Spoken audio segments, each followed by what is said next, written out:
Scholarly.2018. Giving back so you can get ahead. Hi, welcome to Scholarly.2018. Today we're going to be talking about graphing linear equations.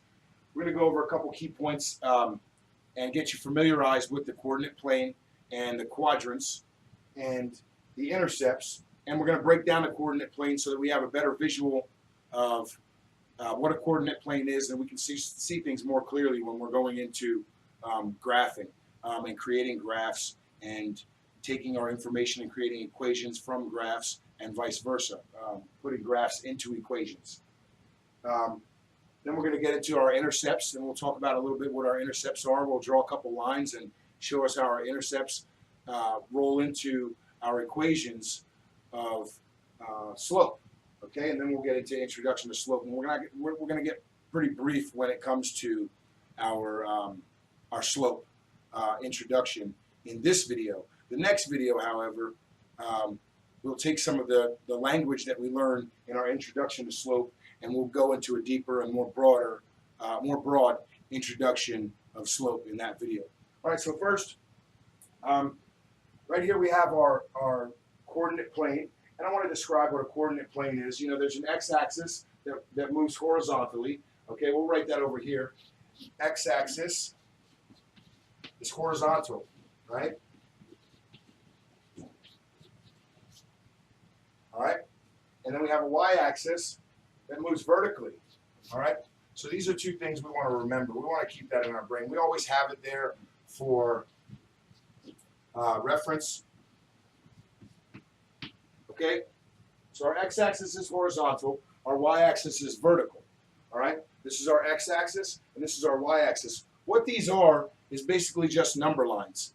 We've just went over number lines. I'm sure you went over number lines in the prerequisites to these classes. This is an introduction to algebra type of thing, and this is going to carry on, and everything builds on each other. So we want to learn these concepts in succession with each other so that we can build on it. Okay, so our x-axis, here's our 0 here, okay? And our 0 intercepts with the y-axis on our x-axis. So we have two intercepts here. We'll go over this a little bit more in detail later. Our x-axis intercept is 0 when we have our y-axis intercept at 0, all right? And then when we go to the right of 0, we're going to have all positive numbers, 1, 2, 3, 4, 5, 6, 7. You can go 7, and you can go on and on and on to infinity in either direction, any direction that you want to go. Okay? Now, when we go positive or up vertically, these numbers here also are going to be positive numbers. 4, 5, 6. I know you can't see that. I wrote it, but these are positive numbers going this way, and you can put them on top or the bottom, and these are positive numbers going vertically of the x-axis on the y-axis. Okay? Now, if you break this down and we erase the x-axis, okay, once we get down to 1 and then we have 0, then we start going negative numbers. So below the 0 would be all negative numbers. All right? And we match our quadrants up, or we match our number lines up so that they meet at 0. We don't want to put our number line at 3 and start at 3 and come across. Also, we have our x-axis. When it's at 0, we'll start going negative this way. So anything left of 0 on our number line, right, on the x-axis, our horizontal number line, anything left of 0 is going to be a negative number. Anything right of 0 is going to be a positive number. If we do the same thing, we just flip this on its end here. Anything up or vertical of 0, we're going to have positive numbers. Anything south, down, vertically of 0, we're going to have negative numbers. Okay? And that'll bring us into our quadrants now. And we have to always remember that this is the x-axis, the horizontal axis is our x-axis, and our y-axis is our vertical number line. Okay? Now we're going to start a quadrant. We have to remember, this is all we have to remember. It's really simple to get these down. We start at quadrant 1 here in the upper right-hand corner. All right? And we'll describe plotting points on here in the coordinate plane and what they call an ordered pair. Okay? And we'll describe Now you can choose which ordered pair is what just based on the numbers that are selected for that ordered pair. You don't even have to plot them. You can look at them, and we'll describe that shortly. So if we start here, you can notice a pattern, 1, 2, 3, 4. It goes counterclockwise from the upper right-hand corner. Our quadrants in succession go up sequentially. 1, 2, 3, 4. And then now we're going to go over what intercepts are. Before I go over intercepts, I should probably talk a little bit about ordered pairs. Okay, an ordered pair is two numbers in parentheses, okay, that signifies plot points on a number line. Okay, this will be your x-axis, and this will be your y-axis. Okay, it's going to stay that way all the time. So if we have 3, 2 in parentheses on our number line, that's a positive 3. So we're going to go over 1, 2, 3. Okay, we're going to hold it there, and then we have a positive 2. Which way are we going to go? We're going to go up, positive 2. Okay, 1, 2, and this is going to be our plot point for 3, 2. Okay, and that's that plot point for 3, 2. We went over 3 on the x-axis, see our x coordinate, and then our y coordinate. We went up 2, 1, 2. Okay, over 3, up 2. And if we draw, a little simple line there, we can show where we are on the number line. Okay, now we'll plot another point. We'll say -4, 6. Okay, this might be a little bit daunting, but all we have to do is remember that our x and our y-axis come in succession with each other. It's always going to be x coordinate, y coordinate.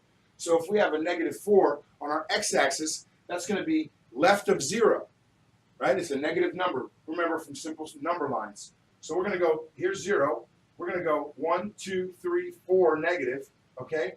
And then we have a positive 6. Would we go down here? Would we go down from 0 into the negative realm? No, we'd go up. 1, 2, 3, 4, 5, 6. Okay, so we have 1, 2, 3, 4 to the left and 6 up. And if we drew that,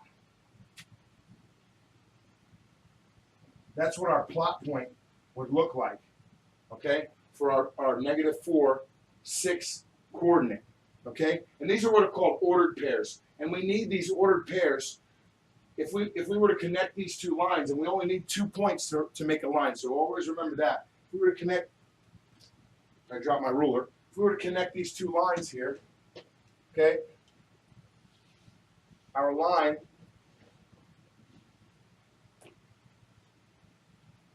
would look something like that, okay?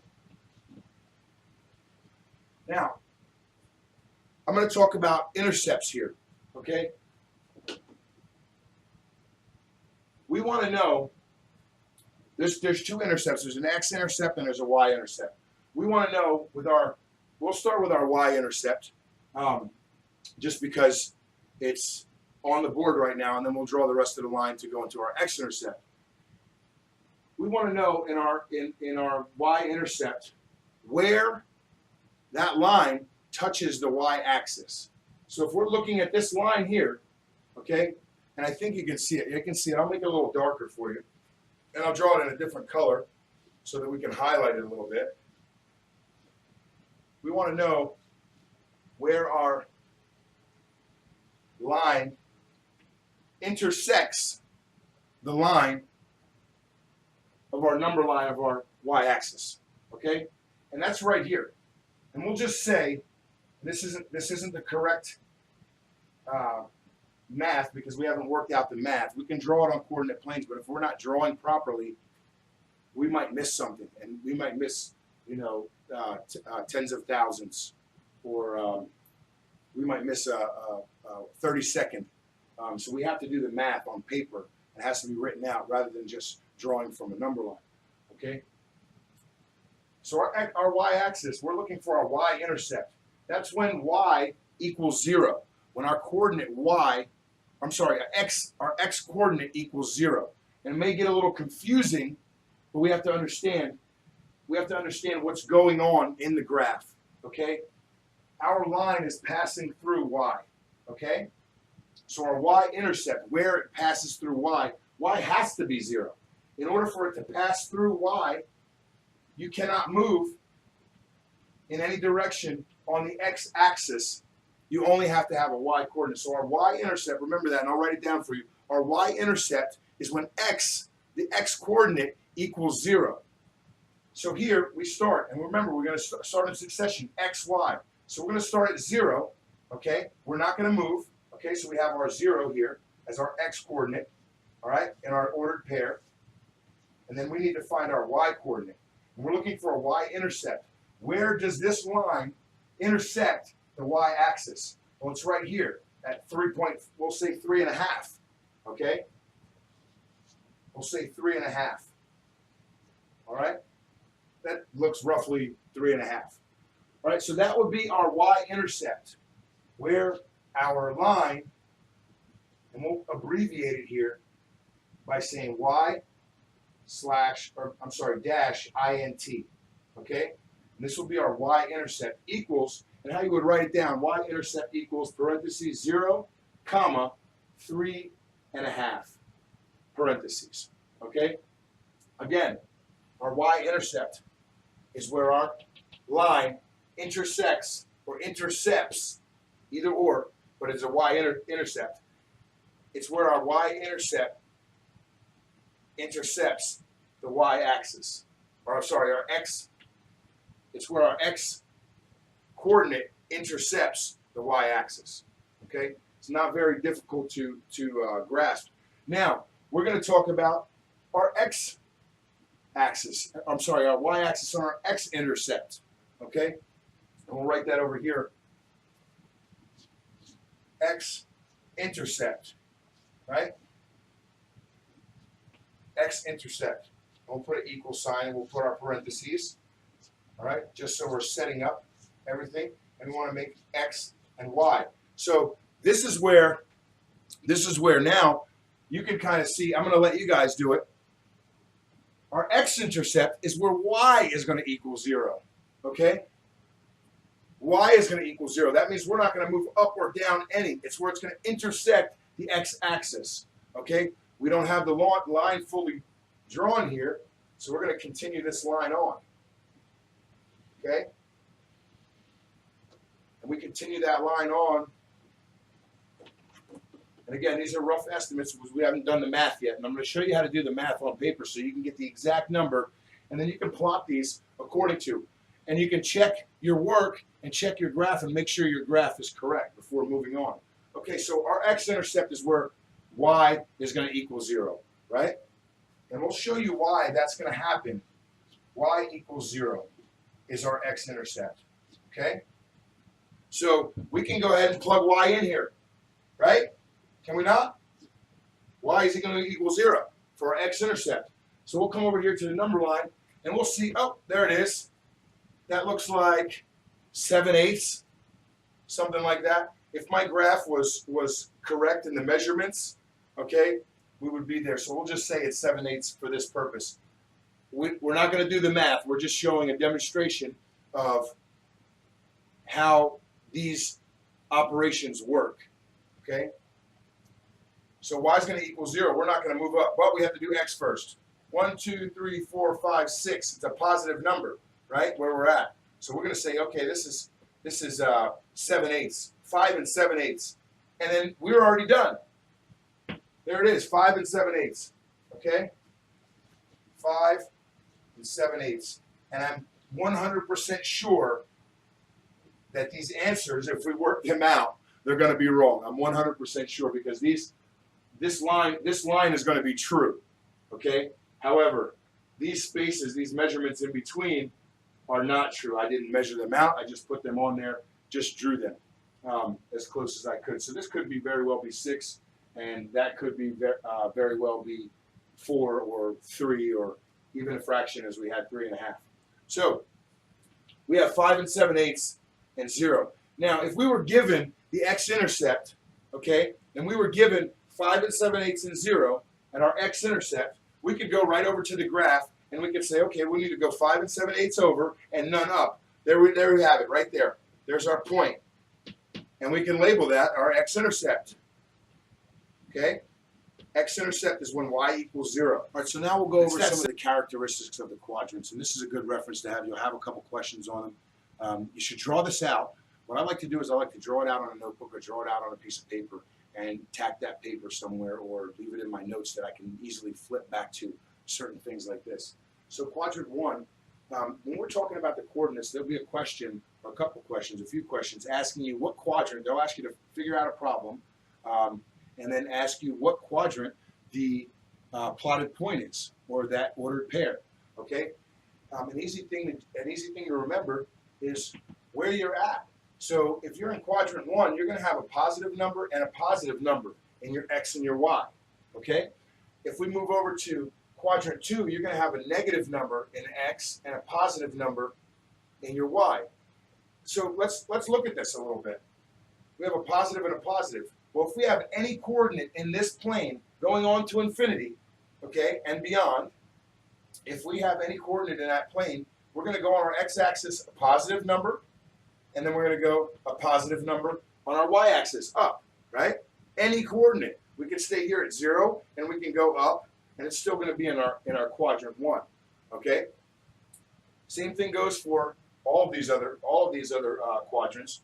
But let's look at quadrant 2. We're going to stay here, and we're going to go left of 0. Anything up left of 0, okay?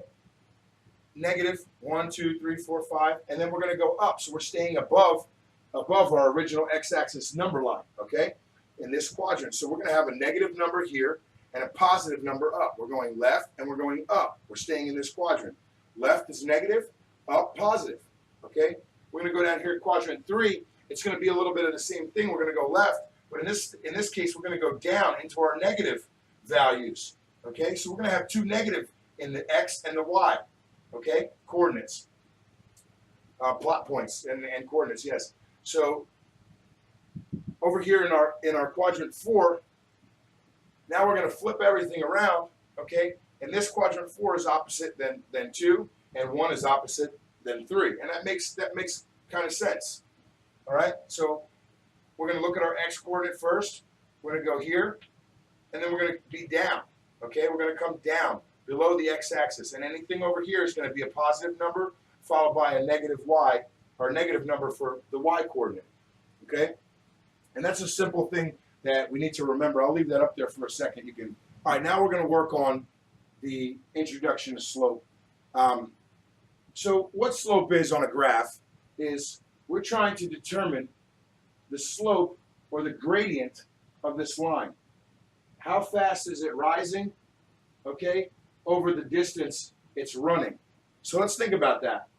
How fast is it rising? And we can start this line up here and go this way, but the line's going to continue on, okay?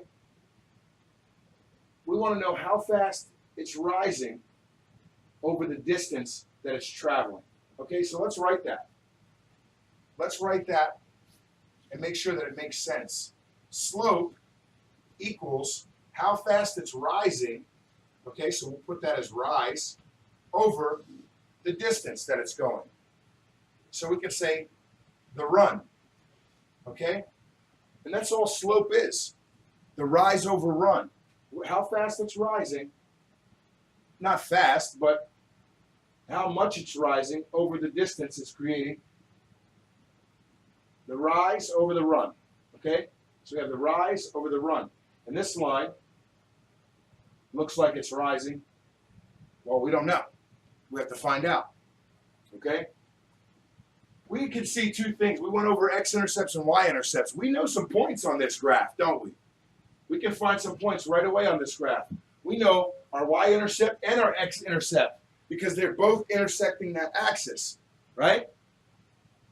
So if we have a graph where we're given the exact coordinates, we're locked in, and they show some of these graphing programs. They'll show the coordinates. We can go ahead and figure out what our x-axis is and our y-axis is, and we'll get back to this slope equation in a second here, and show you a couple different ways that we can write that. Okay, so we're going to say our x-intercept, right? Our x-intercept. What does our x-intercept equal? Our x-intercept is when y coordinate is 0, okay? So we can say when y equals 0. All right? So we have our x coordinate and our y coordinate. We don't know our x coordinate, but we know our y coordinate, and that's 0. Okay? So come over here, we say our y coordinate is 0 when x, 1, 2, 3, is positive 3. Okay? So our x-intercept would be at 3, 0, right? Where it intersects the x-axis. 1, 2, 3. Do we go up? Do we go down? No, we stay right there at 0. So we have our x-intercept. Let's check out our y-intercept. Now our y-intercept is when x equals 0. Okay? So what do we know here? We know that x equals 0 in our ordered pair. We don't know what y is. We're going to leave that blank. But we can find it over here on the graph, right? So x equals 0. Do we go up? Do we go down? Do we go left? Do we go right? We don't. X, we're going to stay there at 0. Then we're going to find our y. Where does it connect? -1, -2, -3, right? Well, we know that. Look at that. Now we have both of our intercepts, our y-intercept and our x-intercept. Now, this is where I want to get into. I'm going to erase this off the board. This is where I want to get into our slope equation. We want to try to define this a little bit. So we're going to say slope, okay, equals, what are we doing here? We're taking our original, in this case we have intercepts. We can go and we can choose any points on that line that we know of, okay? So I have a point here I can choose as -2, I'm sorry, 0, -2. That's not a point, right? That's just on the line. And then we go over one, so we can make it 1, -2. That can be one of our points. We're not going to use those. We're going to stick with our intercepts, and we're going to use our intercepts. How we determine our slope, we're going to do an equation. It's very easy. We're going to do the change in, so we're going to say this, our delta is the change in y over the change in x, okay? And we use a delta symbol to symbolize change in. This also equals the change in, right? Oh, I'm sorry, we don't even need the change in anymore. What this is symbolizing is our y starting, our finishing value, okay? So we'll say that's y2 minus y1 over x2 minus x1. All right? That's very important that here we list our coordinates on our coordinate plane. Okay? The values that we know. So we know our y2 value. So let's look at our starting point and our ending point, okay? We can start at any point and finish at any point. We just need to know that we need to take a number and subtract it from our starting point, okay? So we're going to have this value here. We're going to have our our 0, -3, and we're going to go to 3, 0. All right? So let's write that in, and then we'll plug it in our equation. So we want to keep this number right over here. Our x2, y2 right here. Okay? These are our initials. And then we'll have our x1, y1 here. Now we've got to pay attention to don't get confused, don't rush through this part, because this is going to come in handy for you in the future. All right, so we'll use our starting point here is our x minus our x, -3, and then we'll use our 0, -3, and then we'll use our 3, 0. Those are other values.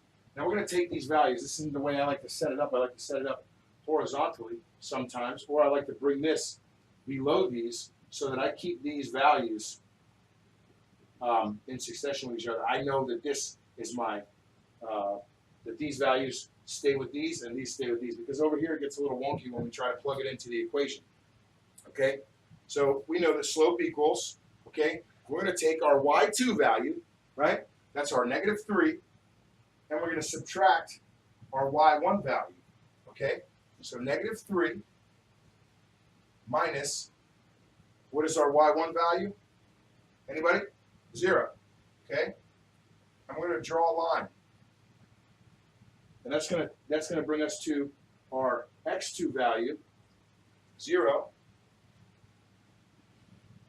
okay, minus our x1 value is 3, okay. Over here we have -3 minus 0 is just going to equal what? -3. And then we have -3, okay. So if we do that, we're going to have 1. Right? Here's how this works, and I want to show you the. I'll just tell you right now the slope, the moniker for slope in algebra is just going to be an m. Okay, m equals slope. That's going to be slope. Okay, just like change in is a delta. That's just a symbol for slope. When you see the variable m, they're referring to slope in any equations. And we'll get into the equation for slope, and we'll get into a point slope equation and so on and so forth in the next video. But I want to go over this. The number we ended up here, we're dividing -3 by -3. Obviously, we're going to get a +1. What we have is how this looks on the graph, how we know that this is a +1 slope and an increasing value. We know that it's increasing, okay? If it was decreasing, it would be the other way, all right? And we'll learn more. You can learn more about that in the future. We know this is an increasing value because it's a positive. It's going to head towards that positive axis or that positive quadrant at some point, okay? So what we have here, when we look at this on the graph, we see 1. Now that we see rise over run. Well, let's see. If we rise 1 from this point, 0, comma, -3, if we rise 1, wherever we meet the line again, we're going to meet it at 1 distance on our x-axis. So if we went over 1, we're going to go up 1. And we can continue this on and on and on. If we went over 1, we're going to go up 1 and we're going to meet the line again. Over 1, up 1, we're going to meet the line again. Right? Over 1, up 1, we meet the line. Over 1, up 1, we meet the line. From here, over 1, up 1, we meet the line. And this is going to go on and on and on. So that we know our slope is 1. Now, okay, if we went over 2, from, let's say, this point, 1, 2, we'd have to go up 2 to meet the line again, okay? However, if you divide 2 by 2, you're going to get 1, okay? So if I went over 2, if this is my answer here was -3 and -3. If I had it 2 divided by 2, I would still have that 1, right? So this is the basic introduction to slope, and we'll get into a little bit more advanced equations and when you're going to see the equations and the formulas and the formats, more importantly, on slope. And we're going to get into if you only have 1 point on a line, or if you have a coordinate, or you just have one intercept, or you have this line itself. This is going to give you a good grasp on how you can find the slope or the gradient of a certain line, given limited information. We're going to give you a couple equations and formulas that you can derive that from. Okay, so take a look at this. We'll recap really quick. Slope, or m, okay, slope, or m equals slope. Slope equals the rise over the run. That's the change in y over the change in x. Okay, and the way that looks, the way the change in y and the change in x looks is you take your final coordinate and you subtract your initial. You take your final coordinate and you subtract your initial. And you make sure that you keep these what I want you to do is I don't want you to try to do this in your head. I want each problem, I want you to write down underneath of it which one it is. So this will be x2, okay? And it should look exactly like this. And then y2, okay? And then this will be x1, and this will be y1. If you do it like that, you'll never fail, okay? And you want to keep this underneath of it. You can set them side by side just to be that. But you want to select that you know that this is x1. When you plug it in this equation, you know you're plugging in the right answers, okay? You're always going to get the correct slope. If you took this one as x2 and moved it up, and this one was x1, you'd have the same answer. This would just be flip-flop. It'd be 3 over 3, and then that would divide down into 1, okay? But I want to make sure that you're keeping these together, because the x2 and the y2 need to stay together, and the y1 and the x1 need to stay together. That's how you mess up, and it gets a little wonky when you enter it into your equation, okay? So let's remember that the change in y over the change in x is the rise over the run. And you do that by taking your final and subtracting your initial. Taking your final and subtracting your initial. And then you divide down. Make sure here that if you did have a -3 here, you want to make sure that you're keeping that sign. That's important, that you're keeping that sign. We don't want to get messed up and lose points due to our sign, because obviously the whole answer is wrong. The teacher won't know what you're doing, or the examiner won't know what you're doing if the sign's wrong, because the whole answer is wrong. Okay? So we want to make sure that we're keeping that sign. And the good way to do that is you can put these numbers in parentheses. That way you know that I am multiplying a -1 times a -3. You're going to get a positive number. So if you have a -3, if you're minusing a -3, you're just going to go ahead and add 3, right? We should know that from our 7th grade. All right, so that's it for this video on Scholarly.2018, graphing linear equations. We went over quadrants, intercepts, introduction to slope, and we're going to get in a little more detail with our slope. Hopefully you got a good grasp on it now, and we'll do a real recap before we start the next video, and make sure that we are on the same page and we grasp the concept and we're looking at things clearly. All right, thanks for tuning in to Scholarly.2018.